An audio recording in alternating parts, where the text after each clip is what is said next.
The Phoenix Suns entered into free agency with a whole lot of questions, and within the first 30, 45 minutes, we got back almost every single answer that we needed.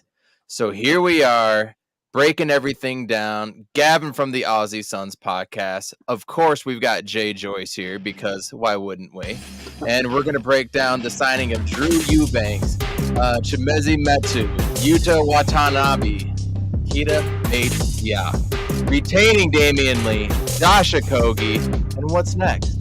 Here we go. Okagie sets, loads up, leaving one deep, and it is caught! James Strong!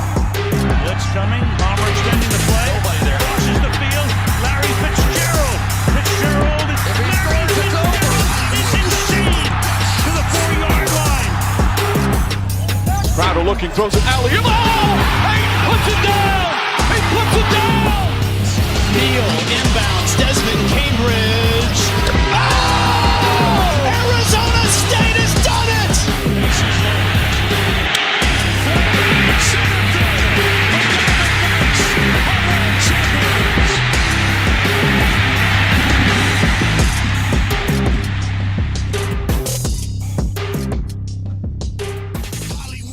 Jay, do you remember when we would play this intro and we were like, you know what, this just doesn't even hit right now. I don't even want to watch these things. You remember that? It was a little while ago because everything just seemed horrible ever since that Game 7 loss to the Dallas Mavericks. Everything was not as bad when we lost to the Nuggets just recently. But then we get Bradley Beal. We get one of our top free agent priorities, which is what you and me wanted, Jay, and Yuta. We retained Josh Okagie. I want to get into Torrey Craig, the thing that happened with Jock and everything today. And now that just slapped a little bit harder. It's still weird hearing Jay Crowder's name in that drop. I'll say that. That's still kind of weird. But it was one of the better days in Phoenix Suns fandom. And by the way, gentlemen, if anybody saw my tweet today, which I think most of you guys did, today was the 2-year anniversary of winning the Western Conference Finals back in 2021. So happy anniversary. I don't know. Gavin, things were fast and furious. And I'm sure it was like, 4 a.m. for you guys over there in Australia? What time was it over there when free agency opened? When free agency opened, it was closer to 7 a.m. I think. So I woke up just in time, just as it went live. So I got to capture everything that happened, which, let's be honest, it went kind of ballistic, didn't it, in the first 90 minutes of free agency? But no tampering existed. None. That's a good point. No tampering. No tampering with this $100 million contract in the first minute, right? Absolutely no tampering whatsoever. Because these things happen just like that. So everything's breaking down. The very first, who was our very first signing? It was Drew Eubanks or Kada? Drew Eubanks. Drew Eubanks. Drew Eubanks goes. Kada goes. Damion Lee and Okagie pop up. Then we got Chimezie Metu, and that was kind of a interesting one. Not even Flex broke that one down, and then we got you to round it all off. So Gavin. Let's start with the guys that we retained, shall we? Let's go to Damion Lee and let's go to Josh Okagie, and how this kind of works with everything that we're trying to do and what Matt Ishbia is trying to put together. What are your thoughts on those two being retained? I think the retention of Josh Okagie was really, really big for us. I thought his market was going to be much bigger, to be brutally honest. So they must have had something cooking in the background there, which allowed us to bring Okagie back, because while he's still not the ideal fifth for that starting lineup, it does give us that option, particularly on the defensive end. His shooting could still obviously use some work, but I think bringing him back on the vet minimum is a bargain. It's an absolute bargain. Damion Lee, both are 2-year deals with a second-year player option too, by the way. The player option thing's an interesting one right across the board, which I'm sure you'll touch on later anyway as well. But I think Damion Lee, there's been talk for a few days really that he was going to be the one that did come back. Gives us depth off the bench. He's a veteran.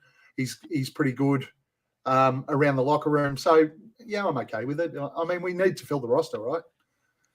And if you're going to fill guys that are on the minimum, you might as well do it with players that are already no Phoenix and played with some of these guys too, and there's not going to be too much turnover. So, Jay, Okagie, Damion Lee, what are your thoughts on those two? And either of them going to crack the starting lineup? Well, I'm glad to see James Jones prioritizing some of the key guys from last year. Right out the gate to start the season, Damion Lee was sort of a staple, kind of like a hidden gem that we acquired with the quiet off season. And one of my biggest issues from last year is like Monty was using them, and then just completely took him out of the lineup and kind of messed up with the flow. Still, by the end of the season, he was still in like top 7 to 10 in 3-point percentage and all. If we can get Damion Lee back, in the reps and have a consistent role within the bench unit and playing with some of the starters, I think him along with Yuta are going to be lethal shooters from behind the arc, especially if they're alongside Bradley Beal that can, drive it, kick it, do whatever. But Josh Okagie, it was between him and Torrey Craig that were top priorities when it comes to point of attack defense. Josh kind of got played out of the Clippers series, and we didn't really see much of him in the Nuggets series. Just because, playoff ball is different. Okagie, I think to that point, he only played in 2 playoff games before we acquired him. So it's all about repetition. We still love Crash Bandicoot. So bringing back Okagie is huge for this team, especially for this bench unit that people were bitching about depth. So. I mean, I love bringing back Damion Lee. I was a little higher on him than most. I thought people were really ridiculing him for his defense in the beginning of the season, deservedly so. Yeah. But when push came to shove towards the end of the season, I definitely saw quite a bit of growth there. His shooting seemed to drop off, but looking back on it, and obviously week in Monday morning quarterback Monty Williams and all the decisions he made, all we want, but not knowing when you're going to play or not going to play, going in and out of the lineup for weeks at a time, not just a game or two, you guys, like weeks at a time. I can see how it's hard to get into a rhythm, so I don't want to judge them too much off of that. And I'm curious of what a Damion Lee type of player can do under Frank Vogel. I feel like that kind of, puts the knife in the coffin for sure with Terrence Ross. I thought Damion Lee's shooting was a lot better, and his defense was better than what Terrence Ross was. Again, Terrence Ross in and out of the lineup, whatever. Josh Okagie, on the other hand, as Darth Vader always says, you need a fuck shit up guy. And Josh Okagie can definitely come in and still provide that energy that he brought, the points that you don't account for, which I take into account a lot. And what I mean by that is guys that just go out and get the ball and make points happen out of absolutely nowhere, right? Mm-hmm. Josh Okagie did that quite a bit. He was good for 6 to 10 points minimum a game. His 3-point shooting was really good for a while. I mean, PHNX had a thing where they were like, oh, what was it? Do we dare say sharp shooter Josh Okagie or whatever it was? Like he was turning into weeks. A damn good shooter. Yeah. And then it just everything went to shit, and Monty decided to do what Monty did. So Josh Okagie, I love bringing back. We needed the hustle. We needed a shorter guy, 6'4", to be able to guard the perimeter dudes, right? I'm glad they brought him back. Looking forward to Damion Lee. But let's go to the new players that we got. Who do you guys, Gavin? Who are you most excited about of the 4 new guys we picked up? And we'll roll some B-roll footage here. I think everyone's going to say Yuta. Yuta. There was let's start with Yuta, baby. Yuta. Our last one of the night, as of right now. But yeah, Yuta Watanabe. Me and Evan, we were on the Suns Jam Session podcast like a week ago, and we're breaking down the small forward position in free agency. And I was already pretty big on Yuta even before the offseason started. This guy is lights out from the corner, 51% from 3, like close to 45% from everywhere else. 6'9", he can defend really well, has good lateral movement. He's pretty good on second chance points. While everybody else is trying to get back on defense, he can crash the board and get a sneaky, basket real quick. I'm really high on this guy. What do you think, Gavin? Yeah, hard to argue. I think I saw a little bit of Yuta last year when you started checking out the Brooklyn games after the Twins went over there. And I love his energy, right? he always seems to be in the game when the game's rolling. He always seems to be in it, and he's got that level of excitement, and he's not afraid to catch and shoot the ball, which is one thing that we actually probably needed, was that catch and shooter outside of our core main three scorers. And it was probably the thing that hurt us in the playoffs last year. Let's be honest, is we didn't have a player that could hit that catch and shoot three. The old ads. We didn't have that player. Didn't have that player that could hit the catch and shoot three. That helped us continue to spread the floor, which in turn just cramped up KD and Book. So I'm pretty excited about it. I think it's a really, really nice addition. Completely agree. Like almost to a T. This guy, I read a couple things on Twitter. John Hollinger might have said something where he's like, yeah, dude, like outside of what he does when it comes to just shooting the three, his offensive package is like minimal. And I was like, that's, I didn't go out and study all these games, but I felt like I watched quite a few Nets games after the Twins were traded, just like you. And I seem to remember him doing a little bit more than that, like kind of doing the Mikal Bridges, pump fake and then go into the hole and try to finish. I remembered that quite a bit. His shooting just seems crisp. He's 28 years old. He's a large human out there. He's a guy that can finish too. Defensively, I'm curious to see what he does. I'm not going to pretend like I know anything when it comes to Yuta and his defensive prowessness, But if KD wanted to play with him again, that's almost good enough for me. Look at him cutting right there. That's not just the 3-and-D guy. When the guy's putting it on the floor and finishing, and then he's cutting and doing all that too, that's not just a 3-and-D guy. I mean, look at the confidence every time he shoots. Oh, the Twins' first game there. Oh, sad. I'm super excited about Yuta. Just look at what we're watching. Up and under over Thomas Bryant no, that was Thomas Bryant. That was before he got traded. Everything that I'm seeing here is not what they were saying, what John Hollinger and stuff were saying. I mean, yeah, he can shoot it. We see that. But look at right there.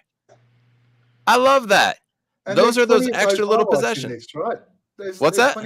There's been plenty of highlights of him actually finishing at the rim. Yeah, there's been plenty. Look, they're just leaving him.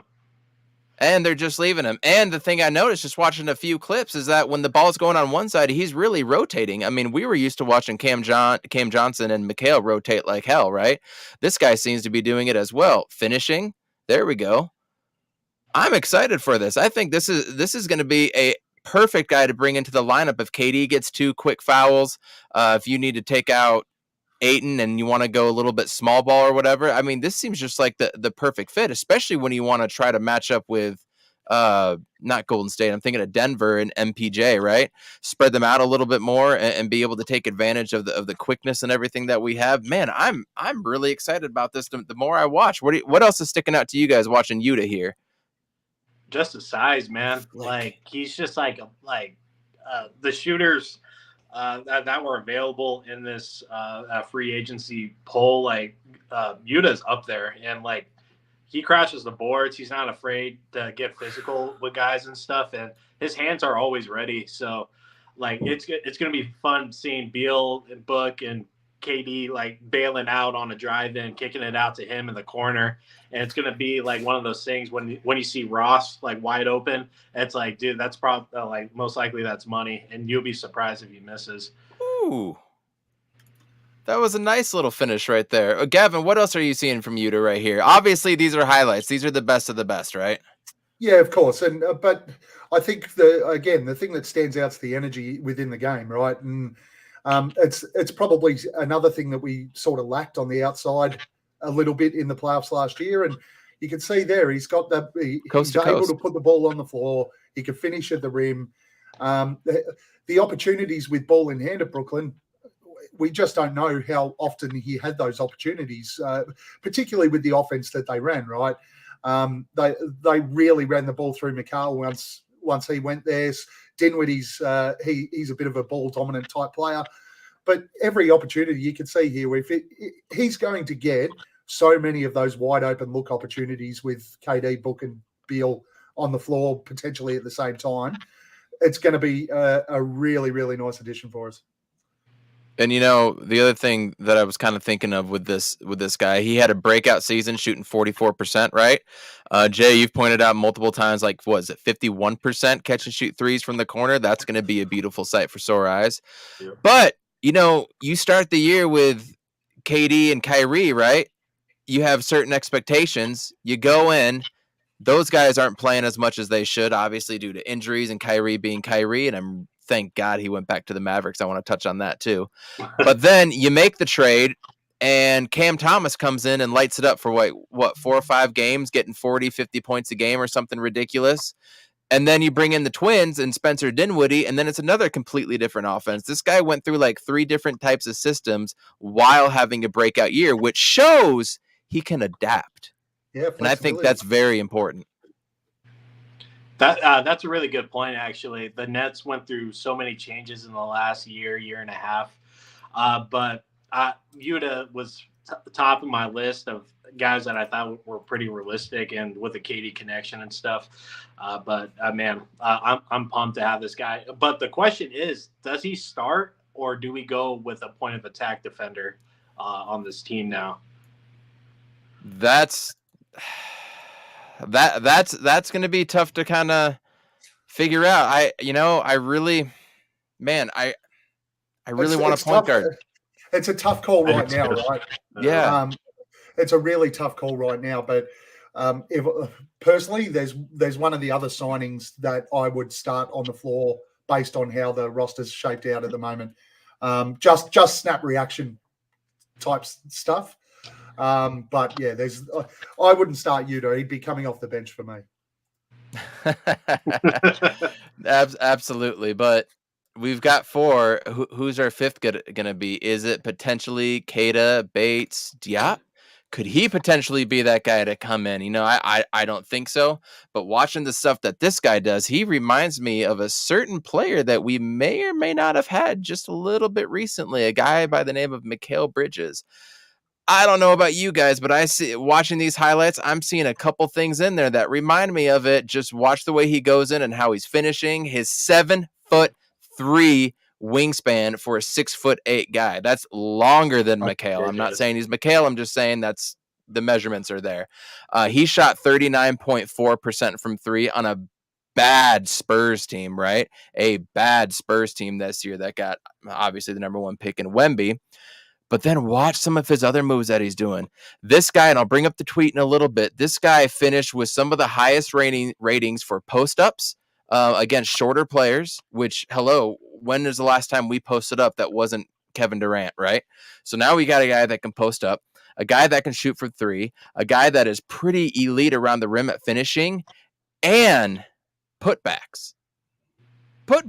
Those are those fuck shit up guys right there. Those points you can't account for.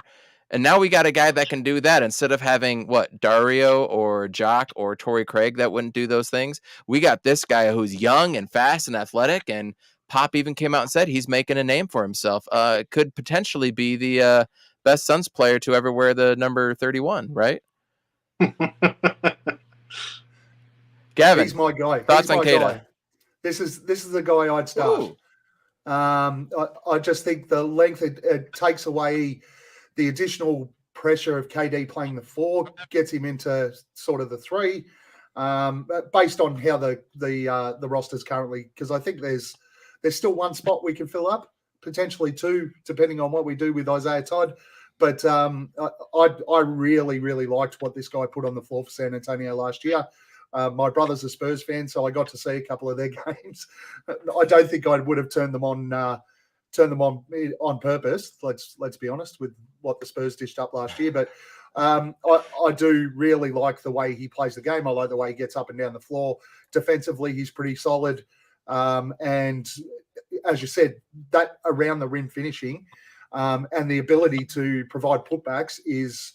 I'm pretty sure I saw a stat today where he's like elite, right? Around the rim with putbacks and putback finishes. He finished with an A+ rating by at the NBA University or somebody put that out, giving him glowing praise. Here it is against the Suns, going right through Ayton and one. Go figure. Jay, neither you or me peg this one. Same with Drew Eubanks and Chimezie Metu. We didn't peg these at all. So what are your thoughts on that? Look at that. What are your thoughts on this dude? I would be lying to you if if I said I've been watching San Antonio Spurs this year, right? But I've known about this cat since like 2019. I knew how big he was, how big of a stature he is, how long his wingspan is. I didn't know like his bag necessarily, but after looking at the stats, after watching the highlights, seeing San Antonio fans, give their praise to him and stuff, I'm feeling pretty confident about this guy. I can definitely see him starting, like what Gavin said. Like he clogs the paint, he crashes the boards. He just looks like a pesky defender. He's not afraid to go up on anybody, and like his backdoor cuts are really good as well. He just has a lot of like little attributes with him that can really go a long way. And I hate to draw the Denver Nugget comparison because I'd rather not talk about him. But like Aaron Gordon, like he completely switched roles coming to Denver, and he said with backdoor cuts and post ups and just doing like little pesky shit down in the paint. And I can definitely see this guy doing that. Breaking news, Adrian Wojnarowski, Oklahoma City is acquiring Victor Oladipo again. And draft compensation to avoid his 9.5 milli. Oh, it just went down. Milli contract. Miami now creates that trade exception of 9.4. So Oladipo going back to OKC. That's tough. First two things that stick out with Yuta and Keita Bates-Diop. One's 27 years old in Keita and 28 for Yuta. Dudes that are in their prime.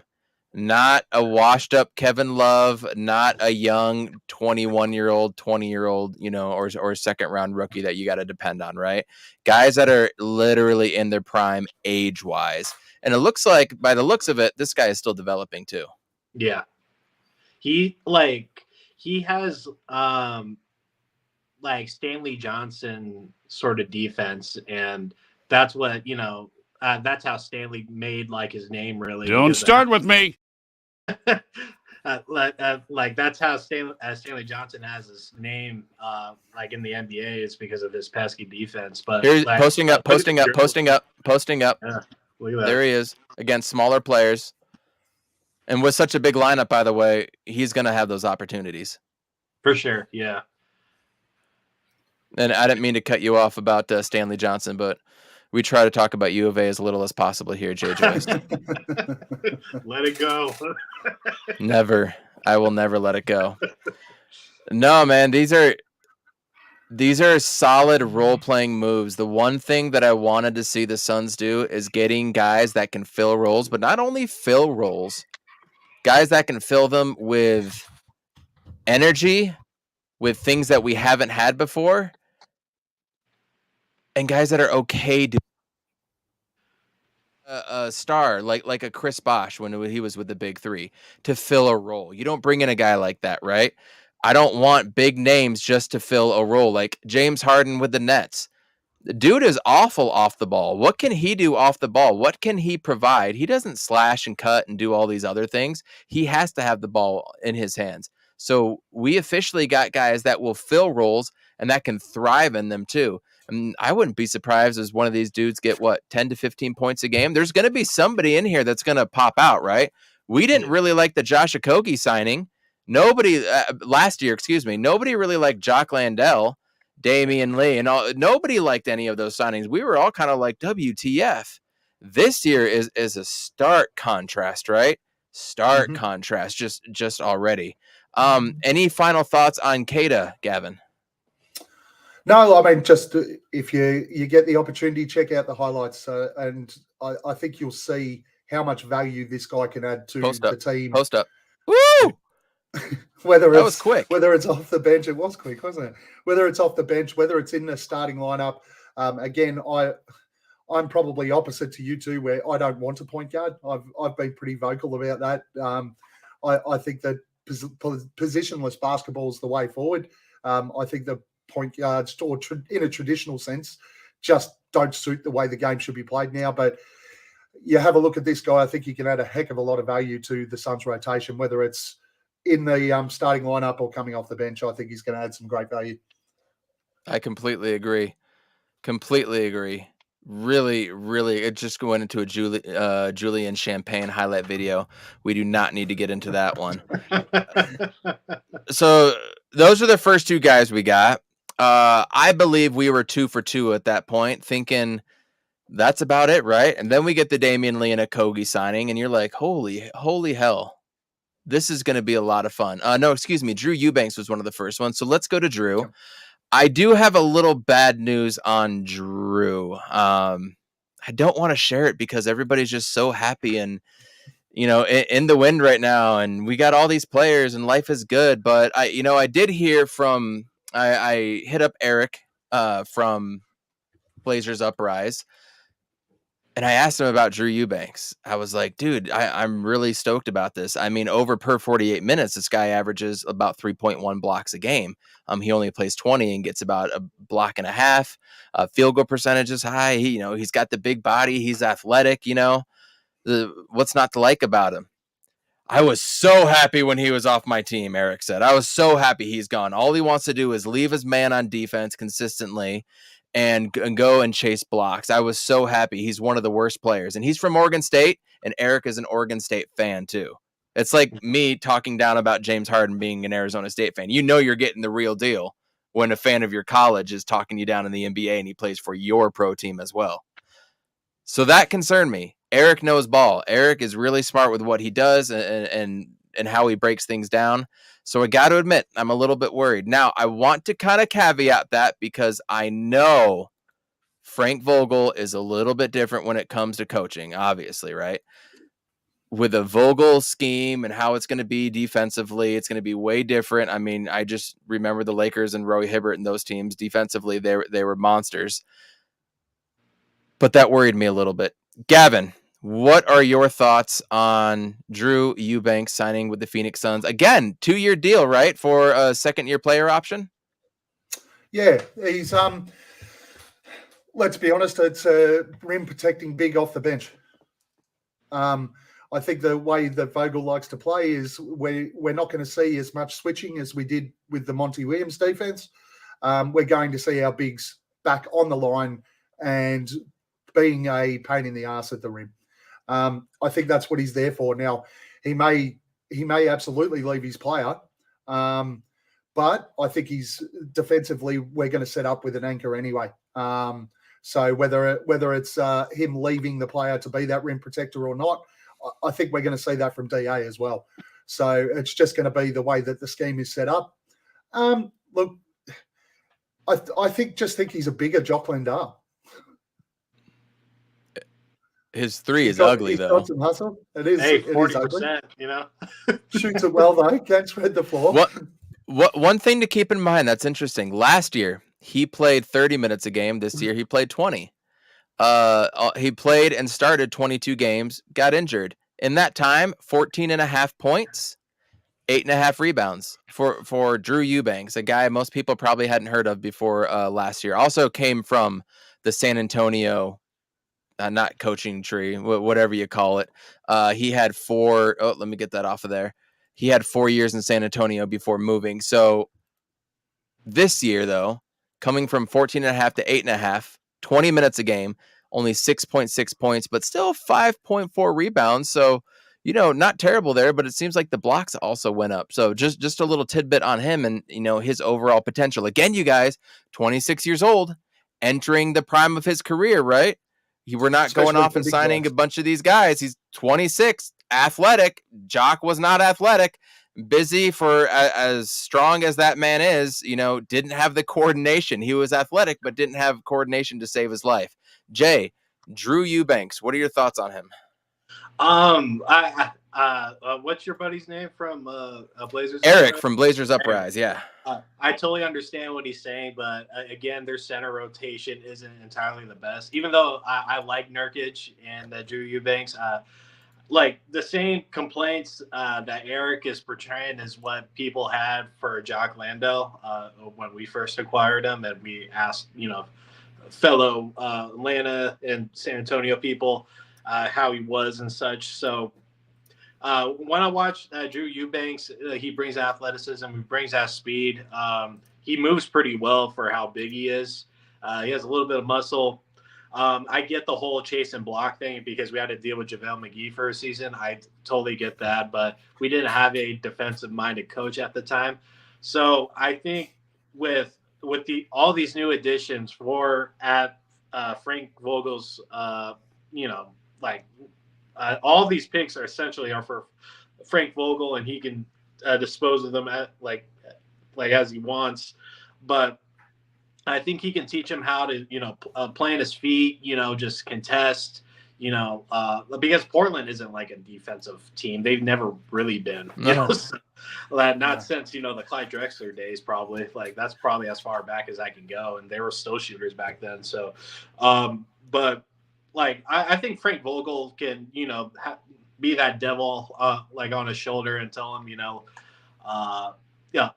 just be smarter on defense, don't get in foul trouble and stuff like that. And like, again, all these guys are minimum guys. So like all of them are going to have some sort of issues with them. But I think Drew Eubanks has a lot more upside than what people are willing to give him. Again, I will be lying to you if I said I've been watching Portland Trailblazer games all year. But with him and Jeremy Grant and a couple of shooters, Eubanks didn't come off as a negative on the court when I did watch him. So again, backup center. Yeah. So that's really it. It's interesting, and after we get into Chimezie Metu, I want to go into James Jones, what he said. And Jay, when we were on Suns Jam podcast, Voida brought this up. James Jones likes to do a 3x5. Yeah. I don't think we're getting that anymore. It's just really interesting the type of roster we're putting together. So Chimezie Metu, 6'9", a 7'1" wingspan, a power forward. He's actually listed as a power forward. I don't even remember the last power forward we had on the roster, man. It's been a minute. Hey, look who's stopping in. The one and only Ahmed. What's up, bro? What's good, guys? It's good. What's going on, dude? All good things. Hey, we were about to get into Chimezie Metu, but I want to get your quick reaction thoughts on Okagie and Lee Stang, and then talk about Yuta, Drew Eubanks, and Keita Bates-Diop. Yeah. So I love that we got Okagie. I was just like, hell yeah, let's get him back because we need that on-point defender. With Damion Lee, it seems like they built this roster with a lot of redundancy, right? In terms of flexibility, overlap of players that can play multiple positions on the wings. I feel like I'd rather let Lee go and try to get another point guard or get another center. I think that's what we're missing at this point because I think you're asking a lot of these smaller dudes to step up. But so to be honest, full transparency, like the rest of the roster, the guys that we signed, Keita Bates-Diop, the other guys from the Wizards that we acquired that are supposedly good. If you listen to Joe House, who's the primary Wizards fan, like those guys, the players that we got are great, especially because they're on minimum contracts. They all have team options or player options. So it's on them to prove that they're willing to get more money the way that Bruce Brown stole money today from the Pacers. I love it, dude. I love it. I just feel like we're still missing like a point guard. I completely agree. And I really want to get into that because Gavin was talking about having positionless basketball, which is something that I brought up. And I agree with it to a point with one exception or so. But before we do that, I want to get into finally Chimezie Metu, also drafted by the San Antonio Spurs, by the way, spent 2 years there. Kings just recently. He was stepping out, shooting the three a little bit more last year. Let me go back to his stats real quick. Was shooting 30% last year, 35% the year before. This past year, 23% from three. So probably not going to be asking him to do that too much. More of a slasher, defensive type, average 5 points, 3 rebounds. He's a guy that's going to come in and be our power forward. I would assume doing some small ball stuff, right? I don't really imagine him getting much more than the 10-ish minutes he got this year.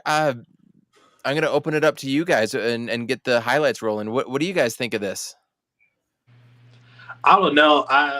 I've watched about maybe 20, 30 Sacramento games this year and last year, and I like Metu personally. I think he brings a lot of defensive versatility. He can guard 1 through 5, no problem. Yeah, he's a slasher, not the greatest shooter by any means, but I mean that just isn't like in his bag, and doesn't seem like that's a priority for him. But I think with mid jumpers and floaters, I mean he's close to like 43, 44%, something like that. And so he's pretty decent in the paint, and he has a good post up. Like he has a good fader too, like you saw right there. He's just another big body, and I thought this was kind of like an underrated pickup. And I was put off by the signing at first because he just wasn't on anybody's radar like that. But I mean, this adds another Torrey Craig sort of feel if we don't bring back Torrey, which I think the writing is on the wall now that we're not going to be bringing him back. But he's a Torrey Craig guy. Players now at this point. Like I don't think we can bring anybody else back unless they're two ways.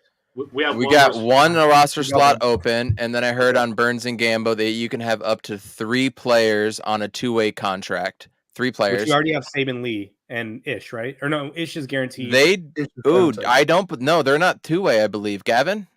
Saban Lee's a 2-way. Saban Lee is a 2-way, so we can have 2 more. I would imagine that would go to Tamani Kamara and Isaiah Todd. Yes.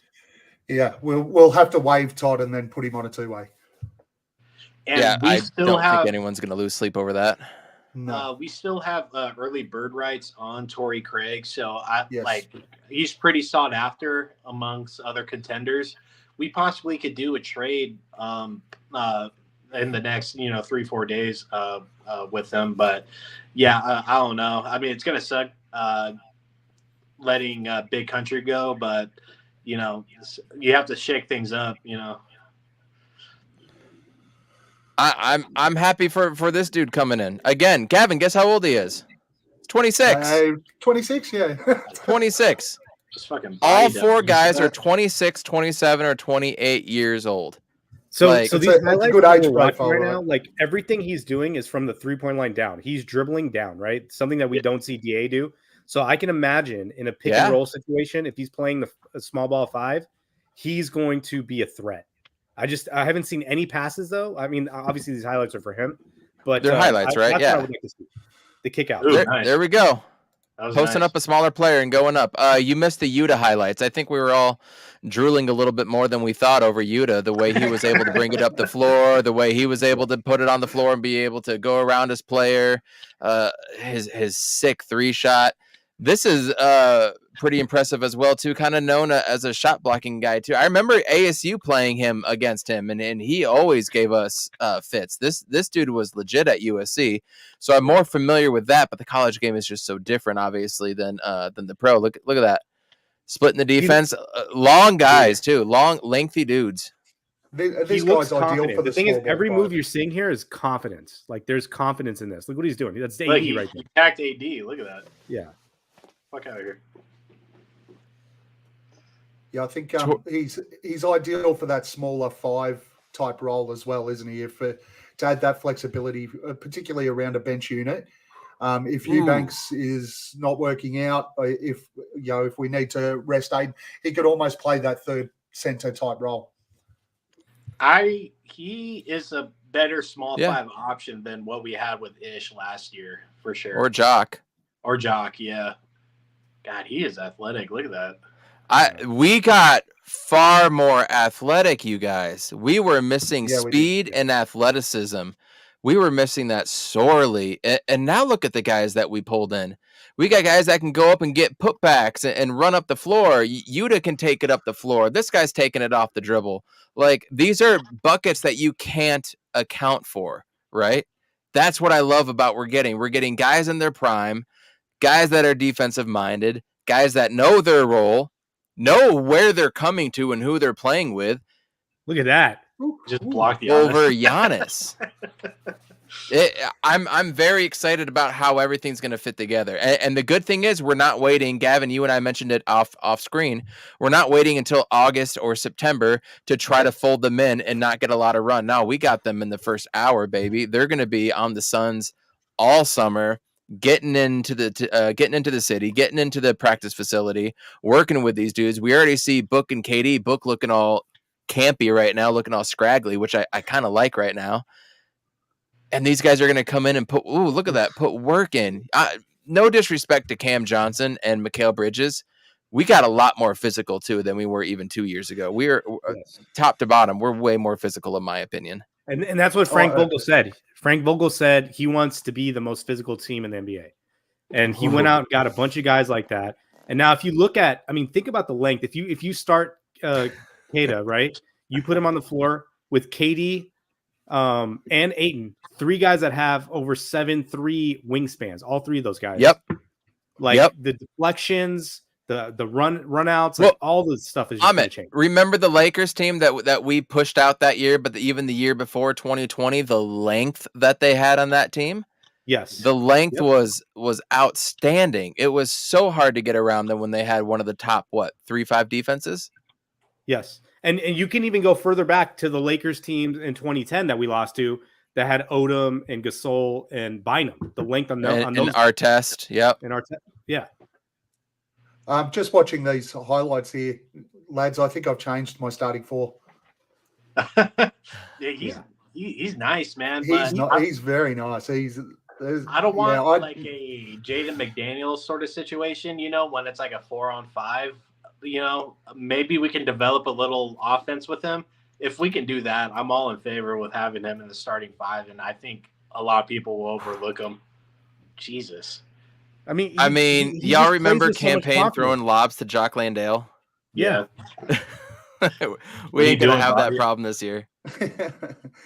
But I think the physicality is a really, really good point, Evan, is just watching these guys, they're not afraid of a bit of contact, and it's something that we weren't very good at last 2 seasons, let's be honest. Yeah. I would say 3. I would say 3 too. We've been out physical for a while because we had Cam and Mikal, guys that were great at what they did, but then you stick him with a guy like Ayton that didn't like contact 3 out of the last 4 seasons. It was really tough to bully ball, right? And I think that's part of the reason why we weren't getting a lot of foul calls either. They knew we were a finesse team. Look at us last year. We were nothing but a finesse team, man. So getting dudes that are going to go in and be scrappy and set the tone physically, what is that going to do to the refs and the whistles, right? We're going to be the ones setting that tone now. His corner outside shots nice, or his outside shots pretty nice too. He's got a nice stroke on there. He's just confident. Like he's going right at these guys. It's not like he's getting assisted except for these lobs, but everything else is just him on the dribble, on the move. Bulldozing. Is he our starter? That's lefty. I think he might be. Honestly, I've changed. I've switched up. He's our starting 4 now. I think he might be our starter. I've made the call. Potentially. Shit. It's just exciting. Everybody, thanks for tuning in. Everybody drop a like, share this out. We appreciate the views. Keep engaging with us on this really, really fun day of Phoenix Suns basketball, really, and the signings and whatnot. But the question is, you guys touched on it, who is our 5th starter? Now, Frank Vogel did mention in a press conference that it might be Campaign. I don't want Campaign starting. I'm not opposed to it, I suppose, considering who we have, but I just like the change of pace that he brings in when he does sub into the game. And so I'd like to see Campaign stay on the bench and get a more defensive minded dude. If it's Yuta, I'm okay with that too. If it's Keita Bates Diop, I'm fine with that. If you roll with Okagie, I'm fine with Okagie being that role. I really am. I liked what he did last year. It's going to be so different now with Bradley Beal and Frank Vogel at the helm. So, Amit, let's start with you, and then let's go to Gavin. As of right now, with who we have, who is our 5th starter, or do you think we're still making a move or two? No, I think Keita has to be the starter, but with this team, I'm no way. With this team, no, I'm saying no way to Dylan Brooks. With this team, the way it is, that there's so much positional versatility that you can change this up anytime you want and put in people that you need to put in, right? So if you need to put in Okagie to guard, let's say, what's the other big three out there? The Celtics or something, which the Celtics have kind of shifted. Like if you need to put him out there, Porzingis in a big three, that's such bullshit. What's that? Porzingis in a big three at the Celtics, that's such bullshit. I don't know, man. Like I don't think there's ever been this type of big three ever, right? That's we can get into that as a separate topic because just because you think they wouldn't fit together, but they actually fit together perfectly. It's like the almost perfect upgrade over Chris Paul, especially with the contract situation and what we had to do all that, getting back assets when we're going to waive him, all that stuff, right? But either way, so Keita is a starter, but I like the idea that anytime you can go to Okagie and move him there and start him. I think Aiden's always going to be at the 5, right? I think we know that. I think it's really Kevin Durant, who he has to guard on a night-to-night basis will change who starts, but I like Keita in there. Gavin, who's our 5th starter, or are we getting somebody else coming in? No, I think we just watched our 5th starter. Metu's in for me. I've put him in. I've slotted him straight in there. Lock it in. It's away. I still think that last roster spot, we're still going to fill that last roster spot outside of how do you say the rookie's name? Tamani Kamara. Yeah, Kamara. That's the one.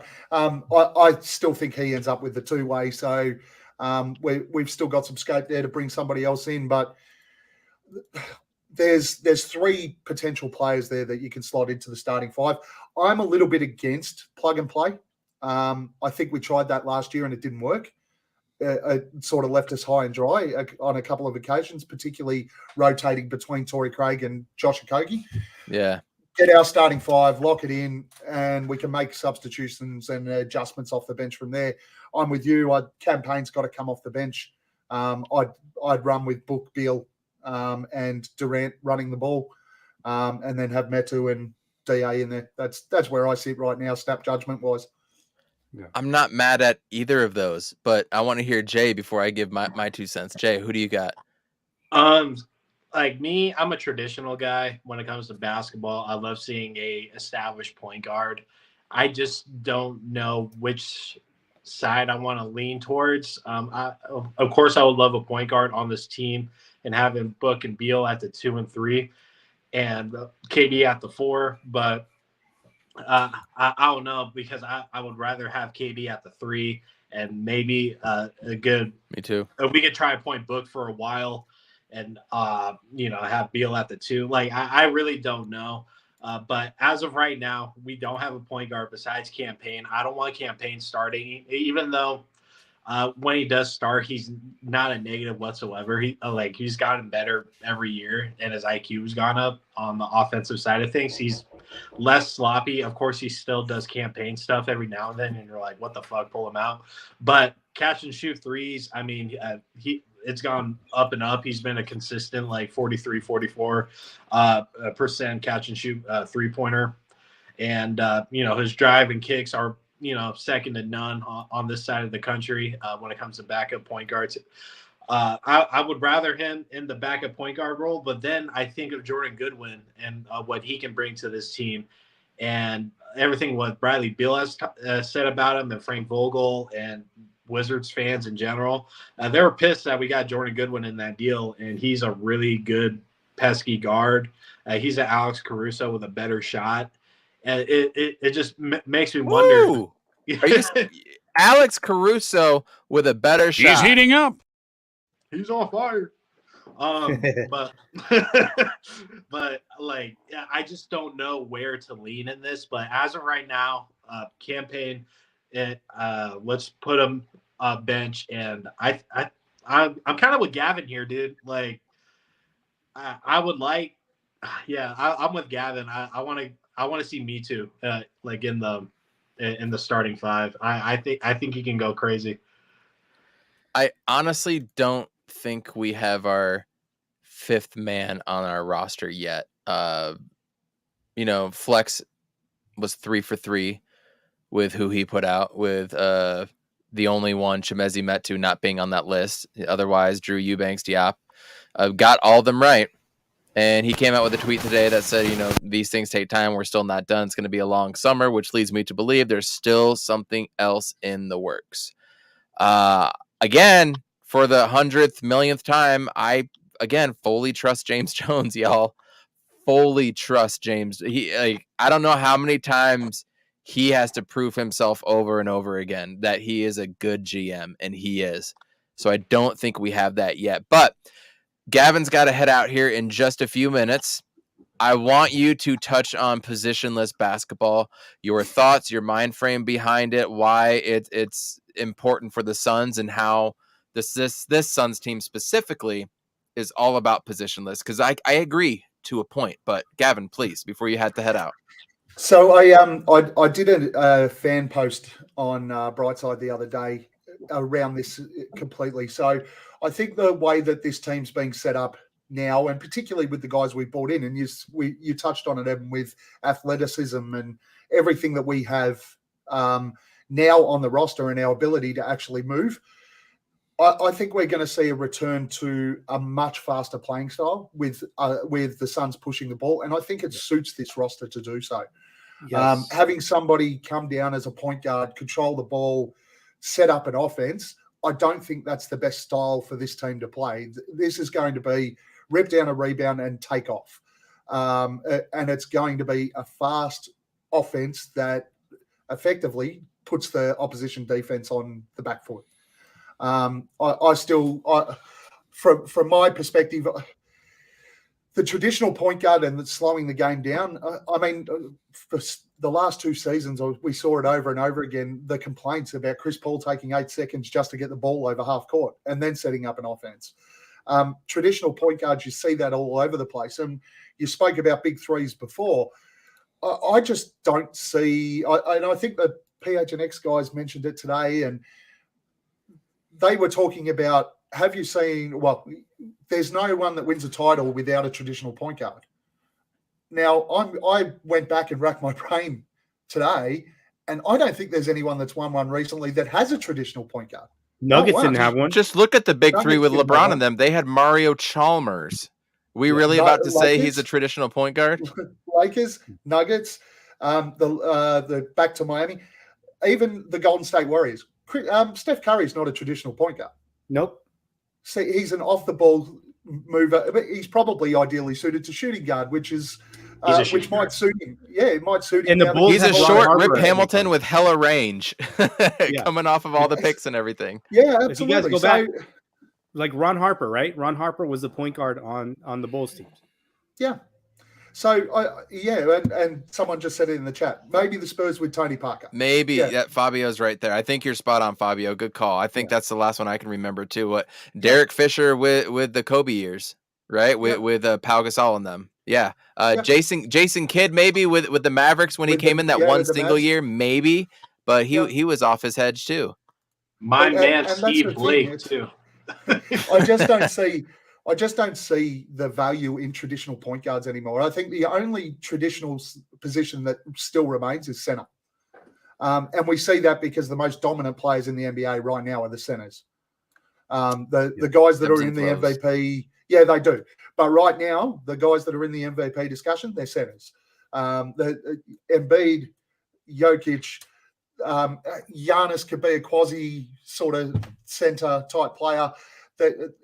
You've got those guys. So for me, the 5 is not positionless. You still need a solid 5, but everything else. But even with the 5, you can be versatile with it, and you can get a guy that can go to the outside and shoot the 3 and spread the floor, right? Absolutely, so I don't think you're talking about positionless. I hear what goes around in my basketball mind is versatility. And so Amit touched on it earlier, and it reminded me of a tweet that I saw. We just got a bunch of dudes that can play the guard or play the 1 through 3, the 2 through the 4, the 4 or the 5. So that's the one thing I remember hearing about Chimezie Metu, and I want to say it was on Burns and Gambo today. They said he fell out of the playoff rotation because he was a tweener. And I was like, I don't like the word tweener, because in football, That's a bad term. You don't want to be a tweener in football. You want to be a fullback or a running back, a tight end or a wide receiver. You don't want to be a tweener, right? So guard versus tackle. Look at Isaiah Simmons right now. The definition of a tweener. Positionless football is awful. When it comes to basketball, you can be a tweener. That's a beautiful thing. We were able to put up big numbers with Mikhail or Cam Johnson as our 4. And with Chris Paul leaving as well, too, to stick on that. Yeah, the 8 seconds, the 10 seconds, bringing it up and whatnot. I've coached teams where we did not have a good ball handler and we still won a state championship because we know what we did. We rebounded, we turned, and we went. Pushed. You push. Who's the open guy on which wing? It doesn't matter. Don't wait and look for 2 or 3 seconds to get the ball to your point guard and wait till him to get open. No, go. Yep. And that's what's changing in the NBA. So having somebody bring the ball up is really only for dead ball situations nowadays. And remember, and Jay Crowder brought up the ball too because CP3 couldn't handle the pressure. So it's not like we had to have him anyways. No, so my counter to all that is that it's not about the offense because we know the offense is going to run through 3 or 4 guys, right? I'm worried about when we have point of attack defense and you have to put Booker on a Damian Lillard or a Booker on a Ja Morant and have to do that over several game stretches where it's just going to wear him down. So but are you going to do that, though? I'd love to have a Javon Carter in that role, right? Yeah, well, that'd be great. But if you're looking at, and again, we go back to last season, one of the options for the starting 5 at the moment is Josh Okagie. Now, if we played Portland, Josh Okagie's playing on Damian Lillard. It's not going to be Devin Booker. Yeah. No, you're right. You're right. So but then you're shifting KD to the power, and then if he's playing on that team, he's matched up against Jeremy Grant, right? Or Nurkic, like one of those guys. So I'm looking over the season, just trying to maintain some reducing the physicality that some of these slender players have to go through. So would you prefer having Booker and Beal guard Damian Lillard and Simons or whoever the backcourt is, or would you rather start whether it's Metu, Keita Bates, Diop, and have them kind of guard the bigger guys and KD go down, but then you're going to have booking them. Let me start over. You want booking them to guard the little guys, or do you want to have a point guard and move them up and then have Booker, Beal, and KD guard some of the bigger guys that are 6'8", 6'9", or wing players? So you want them guarding the low post or the point guards and out there. And I don't want to have a situation where Monty's going to be like, Torrey Craig, you're starting the Clipper series. So-and-so, you're starting the Nugget series and all that. I don't want to flip back and forth either. Yeah, I'm okay. So I'm okay with flipping back and forth because I think it's about the offensive continuity between the 3 main players versus the defensive and offensive continuity between the rest of the team. I think those guys are going to be spotting up and shooting. They're not asking any of those guys to create or be secondary creators, right? We have that already set up. That's done. They're there to be in the corner, shoot 3, slash, get offensive rebounds, push the break, that sort of thing. So I'm not worried about that. Whoa, breaking news. This is Tyrese Halliburton and the Indiana Pacers have agreed to a 5-year max contract worth up to $260 million. What is that? That's what, 52 a year for Tyrese Halliburton? So we can talk about, I wish we would have drafted Tyrese Halliburton all we want. We obviously, we wouldn't have been able to pay 50 mil right now and have what we have. So can we finally crush that talk too? We're done. It's interesting too, because it was a designated rookie extension as well. And there hasn't been one of them since Paul George.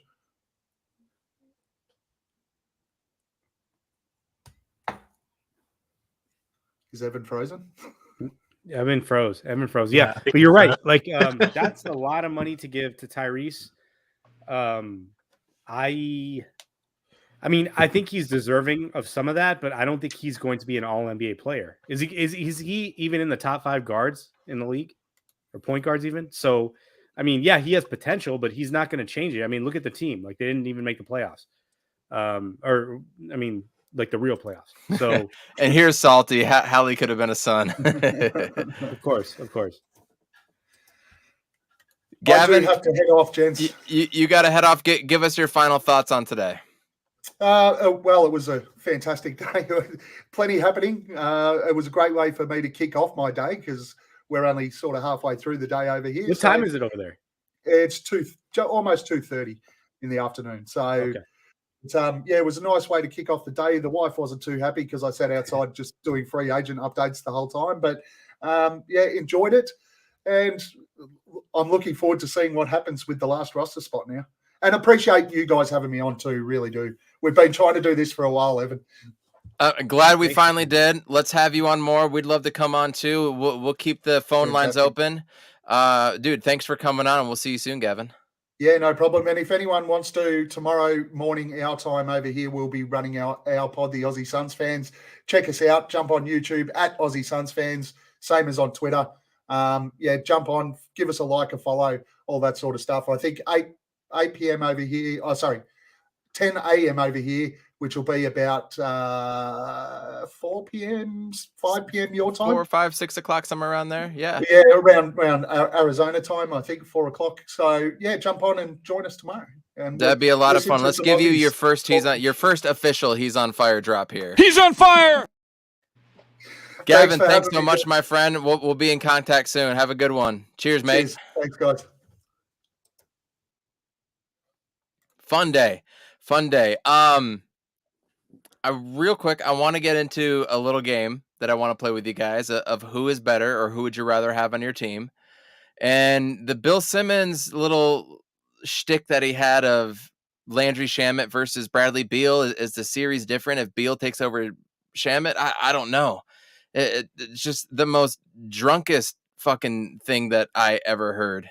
And I know that Jay's got to go get as you're saying that, I don't know if you saw earlier, but basically Eddie Johnson, go to Twitter. Eddie Johnson was like, yo, the D-backs, by the way. Freaking the Suns. I don't know exact. I'm paraphrasing. I'm mashing it up, but he basically was saying Suns killed it. And Bill Simmons was like, yo, man, take a seat, dude. You don't know what you're talking about. And it's like, okay. First of all the players, like if you are a hooper, a basketball fan, somebody that watches these games, and again, I'm not that. I haven't seen a lot of these players unless they played against the Suns and they had an impact. So I would just say, and I'm basing it off like everybody else that I have confidence in their opinions on Twitter as Suns fans, that everything that we did was right. In fact, Nikias Duncan from the Dunker Spot said, yo, Suns are sleepy, sick with what they did. So Bill Simmons, I mean, I actually really enjoy his podcast, but I kind of he has no idea what's going on with the Suns. He has no idea what's going on with the Suns. And maybe that's towards his bias, maybe. It is, because he keeps propping up the Celtics as if, it's, this KP thing is going to work out. I'm sorry, dude, it's not. We already seen it like 3 times. Yeah, you're the fourth time to watch. It's like Russell Westbrook going to a team and thinking you're going to succeed, with the exception of being the Clippers, right? And that's fine. And they had to give up Marcus Smart to do that. So it doesn't help them at all. No, I think it makes them worse. Yes. I truly do. Kristaps Porzingis over there, that's weird. What's interesting is I feel like we were about to get Malcolm Brogdon if he wasn't hurt, though. That's what's interesting. Like, I really feel like that was about to happen. That's fine, but he's always hurt. That's the problem with him. He's like this generation's George Hill. And we just got 4 dudes that don't get hurt that often. Drew Eubanks last year, yes, but these aren't guys that have injury histories, right? And now we don't have to deal with Scott Foster either, too, with CP3 going out. Yeah, and they're all younger too. We didn't get like veteran like dudes that are at the end of their career. These guys are in the mid-career prime. So like they have, this is their 26, 27, and 28 years old, all 4 of them. Yes, to prove it, right? The crazy part is like those guys are all still older than Booker, except for the 26. And the second-year player option is awesome. If any of them get injured or have down years, you can go ahead and pick up that option as a player. But if Desmond Bane just re-signed. Oh yeah, with wow, Desmond Bane agreed to a 5-year, $207 million max contract. What? Good for him. You knew that was coming up. And they just signed Derrick Rose, and they got Marcus Smart. So I'm down with that backcourt that they got going on in Memphis. Everything else is up in the air. Obviously, Triple J does his thing. Steven Adams wasn't there. That they've got a couple things they need to shore up and whatnot, but I'm down with that backcourt right now. How do you feel about this? Because we have obviously a lot of time here. Thanks, Westville. There's still a chance to trade Ayton. Oh yeah. You know? Oh yeah. To get a point guard or to get another center and another wing player, whatever it is, right? So we still have that option if we need it. Feel like that's going to be a little bit not easier. I think that's almost tougher now. But at the same time, so? now teams know what their salary cap is. They kind of know the lay of the land and where they're at financially. So, well, I'm just looking to like the season where some teams go in and they think like, let's say it's a Bulls or a team like the Grizzlies, and they're like, oh, we're going in thinking John Morant's going to miss all these games. We have all these other guards. Now we can fill that in. We're going to go ahead and build up. Maybe they suck, right? And then maybe Ayton plus not Bane, but somebody else on their team is available, and then now you can make that trade with a team that their expectations were here and they're not there, right? They're not. It's not going to happen for them. That's what I'm saying. I could like, see there's that opportunity. I almost think that I've sold myself on DeAndre Ayton staying. That part of me really wants to see how that's going to work out. I mean, everybody's heard it now on every single podcast. What is Vogel going to do with DeAndre Ayton? Do you know anybody that hated on DeAndre Ayton more than I did, and how I was fucking right about every single thing, and I hate that I was right. And you know what I'm still right about, Ahmed, about DeAndre Ayton? He's still the key to unlocking a championship. That's what pisses me off about Ayton the most. And by the way, D-backs win 6-2. They are now 48-34. Go there D-backs. We go. Nice. And I wanted to go to that game. That's down here in Anaheim. I'm gonna see if I can go to one of those games this weekend. Yeah, you should. Hell yeah, go see Ohtani and Trout, baby. Hell yeah, I'm there for Carroll, bro. Yeah, you might want to wait till Sunday then. Oh yeah, I heard he's hurt. Do we have Zach Gallen's not gonna pitch this weekend, is he? No, okay. No, actually he might pitch. I think he's pitching Sunday. If you're gonna go to the Sunday game during the day, yeah, go Sunday. That'd be dope. Actually, in 2 weeks, I'm flying to Toronto, and the D-backs are going to be there while I'm out there. 2 weeks from tonight, I'll be going to a D-backs and Toronto Blue Jays game, so that'll be a hell of a lot of fun. Sorry, little side note there. So what you should do is, if you get a chance, go to the Toronto, whatever their tower is there. You can see the stadium from the tower. Really? You should obviously go to the game, but it's cool to see it from the tower too. Well, I'll do that the first night then, because then I'm going to the Saturday game, and I'll be there Friday as well. No. Friday game? I forget which one I'm going to. But either way, that was definitely on my bucket list. Hell yeah. If anybody got any good spots in Toronto that I need to go stop at, please share them in the chat or DM me. Moving back to some Phoenix Sun stuff while Jay gets situated and whatnot. I'm still not sold on positionless basketball when it comes to not having a point guard. I do think that there's something to that. And I'm worried about DeAndre Ayton, and you're right about him potentially still being traded. Like, I don't know why that thought really hasn't processed, but when you said it kind of makes sense. Like, motherfucker's been in how many trade rumors recently? Like John Collins, and John Collins finally got dealt to Atlanta, which everybody here in Utah, by the way, is a little upset about John Collins coming here because that dude had a salary. And now they don't really have anything they can do free agent wise. They haven't made any signings today either. So, but it reminds me of the John Collins situation. Yeah, it's very similar because, I mean, think about this. Like, the coach didn't like him. He got yelled at by his teammates. He was the first overall pick, so he probably had an expectation that he came in saying, Kobe 2.0, Kobe and Shaq 2.0, thinking that's how it was going to be. And I've always been, you guys know, I've always stood up for DA on this podcast and everywhere else. Like, I believe in the dude. I think we saw in the 2021 playoffs what he can do. The referees really took him out of his game in the finals. I agree. Always have. But at this point, I'm like, yeah, okay. We got a big three and we still have Ayton. So I'm okay with running that back unless you can get me a point guard and then somebody at the level of a Bruce Brown, right? Somebody in that level, then I'm like, okay, that's something. That now you're talking about something else. But if we're just running back with those three and Aiden, like that recipe works. Is he bought in, right? Can he buy into that? Does he want a championship? That's the question. And what is he willing to do to win that championship? Kind of stumbled there for a minute because I was waiting for Jay to come back because I really want to play this game due to Bill Simmons. And for everybody that just heard or just joined, Bill Simmons recently was like, yeah, does the Denver series change if you switch out Bradley Beal for Landry Shamet? And I don't think it does. Landry Shamet's really fucking good. And it was all just such bullshit. So let's play a game of who would you rather have on the Suns team? Would you rather have Bradley Beal or James Harden? Bradley Beal. What? Yeah, come on. Okay, these are some of the top two guards in the league. So I just want to pass this back there. Okay, would you rather have Bradley Beal or CJ McCollum? Bradley Beal. Beal.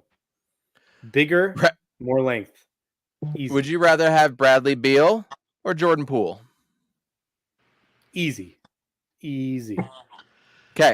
Would you rather have Bradley Beal or one of the two, Zach LaVine or DeMar DeRozan?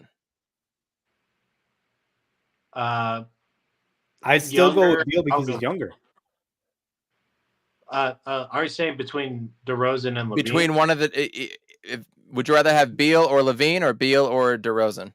Beal. I think Beal is going to be my answer for everything. Yeah, he's younger than DeRozan. DeRozan's, I think, 35 at this point. Okay, here's another one. Would you rather have Bradley Beal or Donovan Mitchell? I go with length. Bradley Beal. And he's more efficient. Beal. Like, people talk shit about Beal's defense. He just hasn't had to play it the last, 3-4 years. And Donovan Mitchell has not played defense his entire Oh, yeah. career. Like, he's on a better team and still doesn't play defense. So, yeah. For the record, Devin Booker was ranked number 1 because he was also the best defensive two guard in the NBA, by the way. I expect that to go down this year, though, because he's guarding the point guard position. Yep. But then the more that I think about it, did Chris Paul really even guard the point guard position? Anyways, I don't want to get into that. Technically, they list Jaylen Brown as a two guard. Would you rather have Bradley Beal or Jaylen Brown? Bradley Beal can dribble. With this team, I mean, considering the two guys that we already have, I would rather have Beal. But Jaylen Brown is enticing if just I don't know. He's an enticing player. I got another good one for you. Bradley Beal or Anthony Edwards? We're trying to win right now. The Beal. Yeah. That's tough. Anthony Edwards cannot create. He cannot create. That's his weakness. He's explosive. He's dynamic. Yeah. But I agree. Last one. Maybe another one after this. Bradley Beal or Tyler Herro? Bradley Beal. Yeah, that's the easy one. Bradley Beal or Klay Thompson? Bradley Beal. Yeah. I even go 2016 Bradley Beal. I'm taking Bradley Beal. I'm just thinking, like, if you had, because if he's a shooting guard, Devin's a small forward or the point guard, he's going to get a lot of open looks with KD on the lineup. I mean, he already's gotten them with KD and Steph, right? So I'm just thinking maybe he goes back to form. But, it's interesting. Very interesting. Overlooked stat with Bradley Beal. 6'4", a little bit shorter. He's more of the Eric Bledsoe type of build, right? 6'8" wingspan. Yeah. Looking at basketball players, I'm more intrigued by wingspan than height, right? Yeah. Anybody else in that? Like, if you 6'4" with a 6'8" wingspan, would you rather have that or a 6'4" guy with a 6'4" wingspan? Obviously, you'd rather have the wingspan, right? Yeah. You can get in the lane. You're tipping balls. You don't have to jump as high to be able to block, go up and tip balls away from the rim and all that stuff. Like, wingspan is very underrated, especially when it comes to guards. Now you go to Victor Wembanyama and they're like, oh, he has a 9-foot wingspan. Everybody drools, right? Nobody does that for guards, man. Yeah, and they cause a lot of deflections. If you remember, like when we had Kelly Oubre and all those other like lengthy players, like we were number 1 in the league in deflections. And it like changed that whole season for that team, 18-19. So especially, I mean, we're talking about like with Diop and KD and Ayton. Do you know Diop has a 7'1" wingspan, right? Yes. No, 7'3". No, excuse me, 7'3". It's Metu that has 7'1". Yeah, so we have a lot of lengthy guys, and so it takes away a lot of lanes. It takes away a lot of passing angles and things. I just think, like, to what Gavin was saying, like, this team is going to push the ball. Like, they're going to have to be more physical. They're going to be like that, like, AAU team that you play against when it's like, oh, we just got a bunch of, we're all like 5'10", and then we go against this team that's like everybody's every length, and they just overrun us. Like, that's what I feel like that's what it's going to look like. Where, like, you have 3 guys that can just destroy you at any time. And if one of them chooses to, you're done. If all 3 of them choose to, you're punted in the sun. You're done. You're absolutely gone. For record, Josh Okogie's wingspan 7 foot. There's another guy. And I bet you, what's the other dude that we signed today? Metu, Eubanks, Yuta. Metu, I'm pretty sure he has one. Eubanks has long arms too. He's 7. Metu's got 7'1". I don't know about Eubanks. I'll look. He's got long. I think it's 7'1".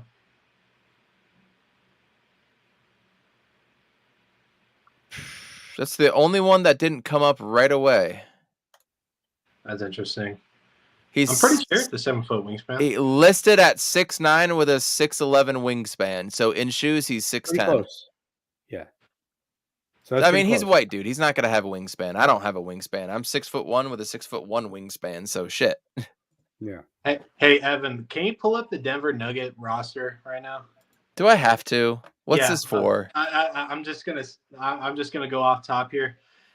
Like, ever since the Nuggets won the fucking championship, people have been going on this tirade about how deep this Denver Nugget team is. They only go like 7-8 deep, and they just lost one of their dudes. Yeah, they lost their main guy. Their main guy, and now they're resulting to the other Brown that's spelled incorrectly. And like, I think that's Braun. I don't give a shit. That is Braun. Yeah, that's Braun. Okay. Look at this fucking team now. Like, I don't know how people look at this and feel like they're gonna repeat. Obviously they're probably gonna do more moves and stuff. Obviously, but like, you can't tell me like you're confident in this team if you're a Denver Nuggets fan. I know you're still riding the high on the chip. I totally understand that, but like, dog. I know there's some flashy names on there like Jeff Green and Ish Smith and Jack White. I was really surprised that Reggie Jackson re-signed with them. I did too. I think he's going to get a bigger shot this year with Brown going out. That's exactly what we thought too. Thomas Bryant has not re-signed and probably won't. They picked up, I think, 2 rookies, right?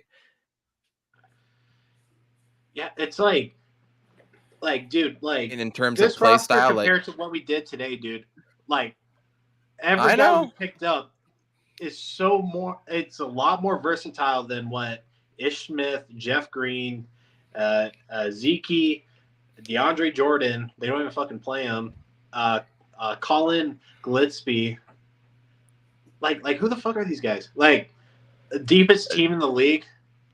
Deepest team in the league played 8 players.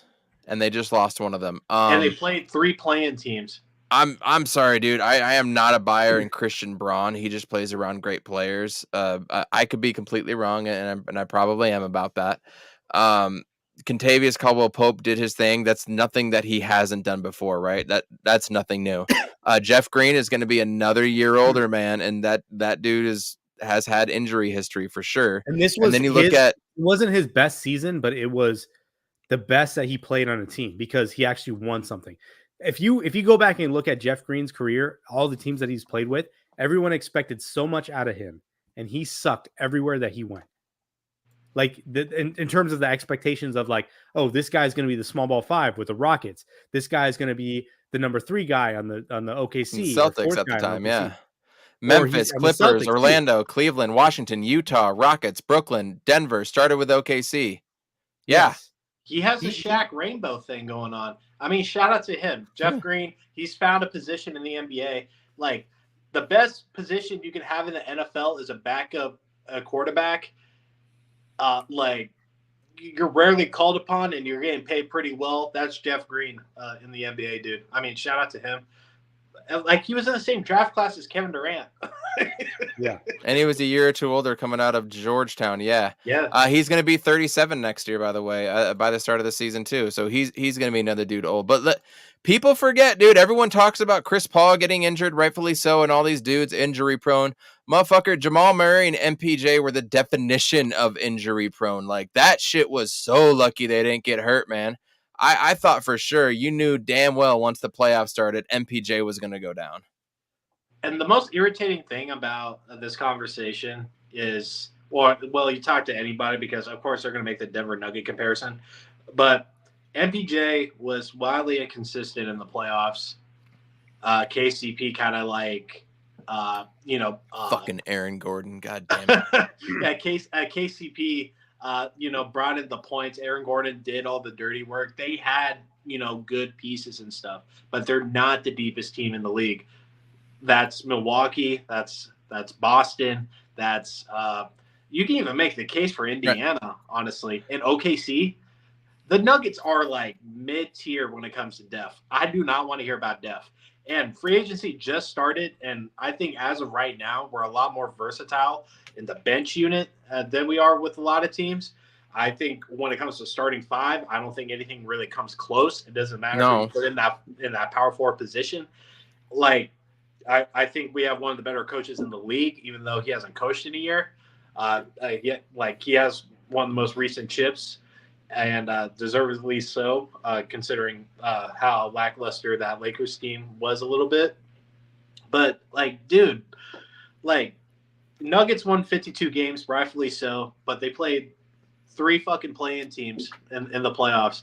And we were their biggest competition, and Monty had no system, and we didn't run any picks for Kevin Durant. We had Kevin Durant in the fucking 3-and-D role. KD was playing injured, and he was still putting up 40, and Book was still putting up 80% efficiency. So the one team that I'm scared of, and I mentioned it when I came on, the Lakers, because they can still make that move for Austin Reeves, what they've added already and brought back. Everything that they did after the Russell Westbrook trade, right? That team is a lot better than we should take account of. So you're saying they played a play-in team, right? But that play-in team was not even in the playoffs. They were started the season 2-10. So I'm still a little bit concerned about us going against the Lakers, only because the fact of our track record against the Lakers all time. But I still think we're better than them in terms of offensive output. But if they don't sign Austin Reeves back, they're screwed. They have to sign Austin Reeves. Isn't he restricted? He is, but Spurs can go wild. Spurs can go wild if they want and sign him to a crazy deal if they wanted to, where the Lakers couldn't match it. I mean, LeBron's a year old. They did resign Hachimura today. They signed Taurean Prince and Gabe Vincent. I do like Taurean Prince. Gabe Vincent, I want to like him. I'm a little hesitant on anointing him on anything. I mean, we'll see what he does. Jared Vanderbilt killed it for them. Lonnie Walker, and everything rests on Anthony Davis getting hurt or not getting hurt too, right? That's another one. That's what it is for them. It's injuries for them. Do they How have do y'all feel about Brenton's got a good point. They might have made some decent picks, but they got swept being mostly healthy. That's a hell of a point right there. Yes. Yeah. They were extremely healthy. They had AD the whole time. What do y'all think about D'Lo? I don't think he's coming off the bench. He's gone.